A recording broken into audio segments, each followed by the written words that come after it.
Hello students, today I will give you the concept of conservation of angular momentum in the case impure rolling to pure rolling.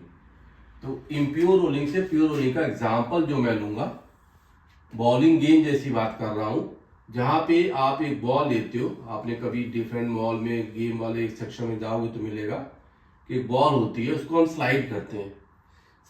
तो शुरू में उसमें केवल linear velocity होती है and say this linear velocity is v naught at all the points. Surface of course तो rough ही रहेगा, कुछ तो रफनेस म्यू रहेगी। और जब हम स्लाइड करते हैं तो इट मूव्स फॉरवर्ड और इसमें रोटेशन मोशन भी कंबाइन होके आ जाता है। आफ्टर सर्टेन टाइम इसमें रोटेशन मोशन भी आता है, कंबाइन होके एक रोलिंग मोशन वाली बात कही जाती है। इसमें बीच में इंटरमीडिएट स्टेट में वेलोसिटी v डैश आ सकती है, एंगुलर वेलोसिटी ओमेगा डैश आ सकती है। ऐसा करने वाला फैक्टर कौन होता है? फ्रिक्शन।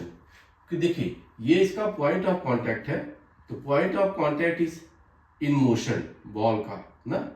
तो जब ये ग्राउंड रेस्पेक्ट में फॉरवर्ड जा रहा है तो फ्रिक्शन कहाँ लगेगा? इस पॉइंट पे पीछे, बैकवर्ड। ये फ्रिक्शन शुरू से ही लगेगा, यहां बस दिखा रहा हूं। ये फ्रिक्शन दो काम करेगा। This friction will decrease the velocity v not. v not को ये घटाएगा और दूसरा काम क्या करेगा? एंगुलर वेलोसिटी ओमेगा को ले आएगा, बढ़ाएगा। फ्रिक्शन सब्सिक्वेंटली दो चीजें करता है। Once it is doing that thing, तो फर्दर एक ऐसा स्टेज आएगा जब यहाँ पे प्योर रोलिंग इसमें शुरू हो जाएगी। Once this pure rolling start, तो आप क्या देखोगे कि इसकी वेलोसिटी फाइनल क्या होगी? v होगी, और बाद में इसकी एंगुलर वेलोसिटी क्या होगी? ओमेगा होगी। जब ये प्योर रोलिंग होता है तो कंडीशन ऑफ प्योर रोलिंग में पॉइंट ऑफ कॉन्टैक्ट को अगर मैं देखूंगा तो मैं क्या कहूंगा? देखिए v आगे चला गया इस पॉइंट पे और ओमेगा कहां चला गया? पीछे। तो रोलिंग कंडीशन क्या कहेगा? v minus omega R and this value is 0। Hence condition becomes v equal to omega R. ये बाद में वेलोसिटी v आ गई। ये फर्स्ट स्टेज है, इसको स्टेज 1 मान लो आप, इसको स्टेज 2 मानो एंड दिस इज स्टेज 3। तो 1 2 3 स्टेज पे मैं एंगुलर मोमेंटम कंसिडर करूंगा अबाउट पॉइंट ऑफ कांटेक्ट। और कोई पॉइंट नहीं। पॉइंट ऑफ कांटेक्ट लेने के फायदे क्या है? क्योंकि यहां से ही आप देखोगे mg force is acting downward passing through point of contact, normal reaction is going up passing through point of contact and friction also going backward passing through point of contact. इन तीनों का टॉर्क ड्यू टू फ्रिक्शन या mg या normal reaction, ये term क्या बन जाएगा? 0 about point of contact. Hence angular momentum चाहे यहां देखो, चाहे यहां देखो, चाहे यहां देखो, हम इसको क्या करेंगे? कंजर्व करेंगे। अब एंगुलर मोमेंटम इनिशियल अगर आप देखते हो तो व्हाट यू विल फाइंड, केवल लीनियर मोशन है। हम इसको बॉलिंग गेम वाली बात करें, सॉलिड स्फीयर मान लीजिए, it is a solid sphere.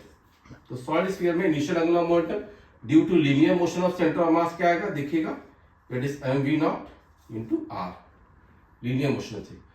और रोटेशनल तो शुरू में था ही नहीं, इसका ओमेगा इनिशियल क्या है?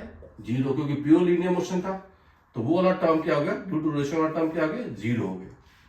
बाद में देखोगे फाइनल एंगुलर मोमेंटम, जब मैं वहां देखूंगा तो वो मैं लिखूंगा, देखिएगा mvr plus ICM into omega, centre of मास के अबाउट एंगुलर वेलोसिटी ओमेगा ले ली गई।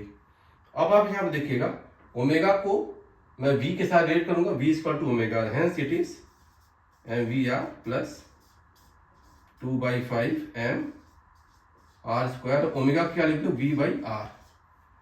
ये टर्म आप क्या पाओगे? It is 7/5 mvr।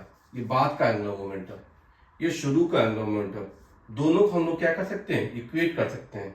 Equating both, what I will get? mv naught into r equal to 7/5 mvr। Hence from here what you will get कि mass और radius देखो कॉमन है, वो हट जाएंगे, they will cancel out. Remaining factors क्या बचेंगे आपके पास? 5v नॉट बाई 7, ये वैल्यू क्या आ जाएगी? वेलोसिटी आ जाएगी। तो फाइनल वेलोसिटी और इनिशियल वेलोसिटी का रिलेशन क्या आ जाएगा? दिस v/v नॉट की वैल्यू क्या आ जाएगी? 5/7। मतलब लीनियर वेलोसिटी क्या होगी? डिक्रीज कर गई। ये तो एक फैक्टर हो गया, हमने वेलोसिटी पा ली। इवन मैं बता सकता हूं after what time this pure rolling starts, उसकी कंडीशन आप देख सकते हो कि यहां से यहां तक इसकी वेलोसिटी को कौन घटाया, friction. After what time this rolling start, वो भी कर सकते हैं हम। क्या करूंगा मैं, v equal to V naught minus mu G. Friction जो होगा, फ्रिक्शन इसको रोकेगा, तो फ्रिक्शन की वजह से जो रिटार्डेशन आएगा, फ्रिक्शन अपॉन मास, तो आप देखिए फ्रिक्शन की वैल्यू हो गई mu M G upon M, तो रिटार्डेशन क्या आ जाएगा, mu into G. Retardation due to friction जो आएगा वो क्या आएगा, म्यू इंटू जी। उसको मैं अप्लाई कर देता हूं, mu ji into T. This thing you can put. अब आप देखिए मैं क्या लिखूंगा, 5/7 we naught equal to V naught minus mu ji into T. तो कितने समय बाद ये प्योर रोलिंग स्टार्ट हुआ वो मैं देख सकता हूं।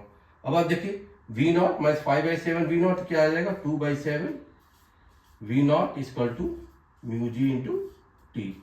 This give the result t equal to 2 v naught by 7 mu g. ये रिजल्ट हम लोग जान पाए कि after what time this pure rolling starts. तो कंजर्वेशन ऑफ मोमेंटम से वेलोसिटी निकाल लिया, बाद में टाइम में निकाल लिया। Even I can find the value, distance कितना कवर हुआ, ये s, ये भी निकाला जा सकता है। तो डिस्टेंस कवर को अगर मैं देखूंगा, देखिए वो फॉर्मूला हम लगा सकते हैं डायरेक्ट, v स्क्वायर कर दो u square minus 2as, directly you will get the result. तो आप देखिए v square equal to v naught square minus 2a retardation into s, ऐसा लिख दोगे।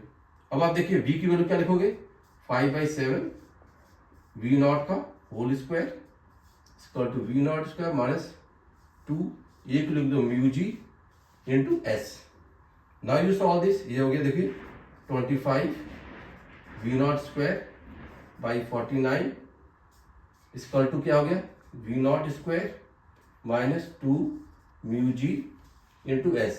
ये रिजल्ट आप पढ़ सकते हो। फर्दर आप देखिए तो आप क्या लिखोगे, देखिएगा यहाँ पे 2 mu ji into S equal to V naught square, आप ऐसे ले लो कॉमन, तो देखो 49/49 माइनस 25/49, तो क्या आ गया 24/49 ना, और ये क्या हो गया वी नॉट स्क्वायर, तो हमने लिख दिया। तो this value you will get 24/49 V naught square.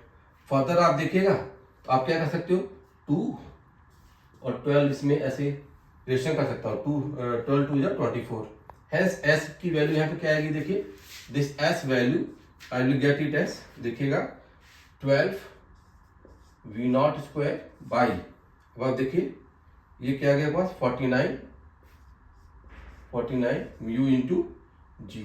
तो ये distance covered in the case of solid sphere ये आ गया। तो हमने यहाँ पे वेलोसिटी निकाल ली, इसका टाइम निकाल लिया, और distance covered before the pure rolling starts. This concept also I have done. Even जैसे आपको देखना होगा कि what is work done by friction, उसको भी हम लोग निकाल सकते हैं। Work done by friction, work done bye जो फ्रिक्शन आएगा it is kinetic energy final minus kinetic energy initial. अब आप काइनेटिक एनर्जी फाइनल जो लिखते हो आप इसकी, वो क्या लिखोगे, half m V naught square into 1 + 2/5। और आप सॉल्व करो तो क्या 7/10 M V naught square. Final kinetic energy हम लोग ऐसा उसको लिख पाएंगे। फाइनल काइनेटिक एनर्जी की जो वैल्यू आएगी half m V naught square, नहीं इसको v स्क्वायर रखिएगा, तो 7/10 एम वी स्क्वायर आ गया। और काइनेटिक एनर्जी इनिशियल आपके पास क्या है, half m V naught square. तो वर्क डन बाय फ्रिक्शन क्या आएगा, it is k final minus k initial, और v को क्या रख देना 5/7 v naught. You will also get the work done by friction. So this was all for conservation of angular momentum, time, distance happened, and work done by friction also we can see. Thank you.